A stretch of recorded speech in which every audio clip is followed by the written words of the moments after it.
Sabi ni Pablo, iwan na natin yan. Tumigil na tayo sa pagsasalita ng mga unang simulain, yung mga fundamentals ng aral ni Kristo.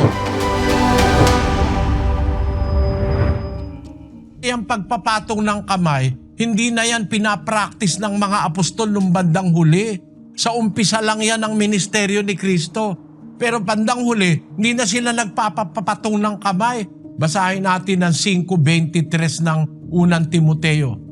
Huwag kang iinom pa ng tubig lamang, kundi gumamit ka ng kaunting alak dahil sa iyong sikmura at sa iyong madalas na pagkakasakit.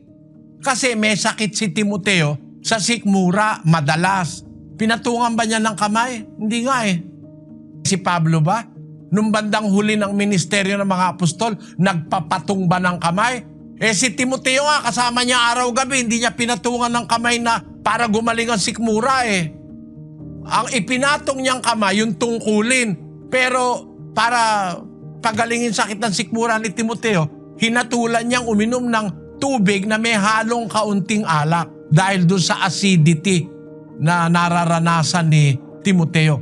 Meron pa sa ikalawang Timoteo, Kapitulo 4, versikulo 20, ganito nakasulat. Si Erasto ay natira sa Corinto, datapwat si Trofimo ay iniwan kong may sakit sa Mileto.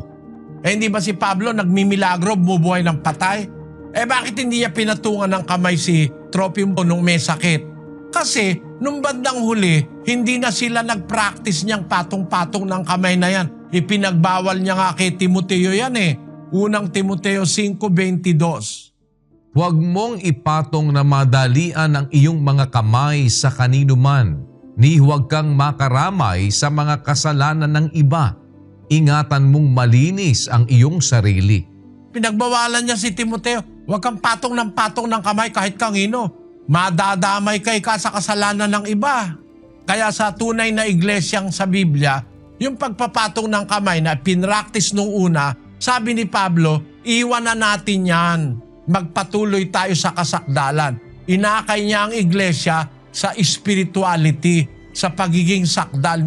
Hindi na yung mga material na mga ganon. Basahin natin ang 6:1 ng Hebreo.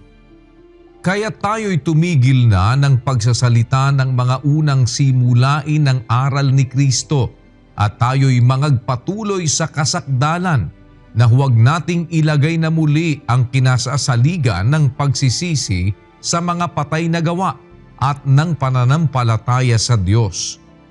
Ng aral na tungkol sa mga paglilinis at ng pagpapatong ng mga kamay at ng pagkabuhay na mag-uli ng mga patay at ng paghuhukom na walang hanggan.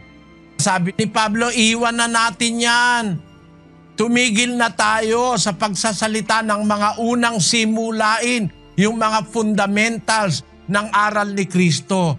Magpunta na tayo sa kasakdalan. Let us go on unto perfection. Hindi na yung sinasabi niya, yung aral tungkol sa mga paglilinis, yung mga pagpapatong ng kamay, yung pagkabuhay na maguli ng mga patay. Kasi kung habang panahon yung patay, bubuhayin ng bubuhayin, di hanggang ngayon buhay pa yung mga unang Kristiyano. Ting mamamatay bubuhayin, ting mamatay bubuhayin. May rayuma na. Yung tao isang taon na nang ititiis na rayuma, namatay, binuhay mo na naman uli, may rayuma na naman uli. Pinahirapan mo. Hanggang ngayon, lahat ng mga unang Kristiyano, buhay pa. Kung hindi ititigil yung mga aral ng umpisa na binubuhay ang patay. Kasi kaya lang ginawa ni Kristo yun nung una, para patunayang siya ay sugo ng Diyos. Siya yung Mesiyas, makapangyarihan siya. Pero hindi para habang panahon ng ganun ang gawin, patong ng kamay, buhayin ng patay, pagalingin ng sakit. Pagka lahat ng pagkakataon, papagalingin ka, tapos bubuhayin ka kung namatay ka. Hindi ka na mamamatay hanggang ngayon. Siguro hirap na si San Juan. Bakit? Kuba na si San Juan sa tanda. Biro mo 2,000 taon na.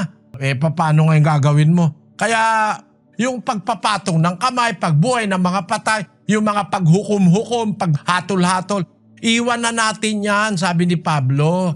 Magpatuloy tayo sa kasakdalan. Tumigil na tayo dyan sa pagsasalita ng mga unang simulain ng aral ni Kristo. Basahin mo 6:1 hanggang 2. Maintindihan mo kung bakit sa bandang huli ng ministeryo ng mga apostol, hindi na sila nagpapapatong ng kamay.